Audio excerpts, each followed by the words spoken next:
बिना भारत की नागरिकता के वोटर बनी थी सोनिया गांधी। और इसके अलावा बीजेपी ने क्या आरोप लगाया? बीजेपी की ओर से भी आरोप लगाया गया कि सोनिया गांधी 1980 में भारत में पहली बार वोटर बनी। विवाद के बाद 1982 में नाम काटा भी गया था। सोनिया को 1983 में भारत की नागरिकता मिली थी। 1983 में भी गलत ढंग से सोनिया गांधी का नाम जोड़ दिया गया। बीजेपी का सोनिया गांधी पर बड़ा आरोप, बिना भारत की नागरिकता के वोटर बनी थी सोनिया गांधी। सोनिया गांधी 1980 में पहली बार वोटर बनी। विवाद के बाद 1982 में नाम भी काटा गया। सोनिया को 1983 में भारत की नागरिकता मिली थी। 1983 में भी गलत ढंग से सोनिया गांधी का नाम जोड़ा गया था।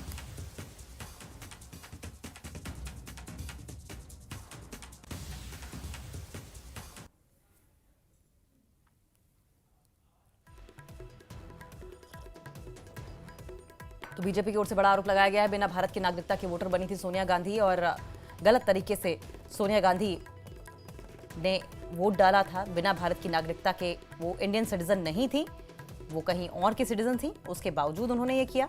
बीजेपी का सोनिया गांधी पर बड़ा आरोप। सोनिया गांधी 1980 में भारत में पहली बार वोटर बनी। विवाद के बाद 1982 में नाम भी काटा गया था। सोनिया को 1983 में भारत की नागरिकता मिली थी। 1983 में भी गलत ढंग से सोनिया गांधी का नाम जोड़ा गया।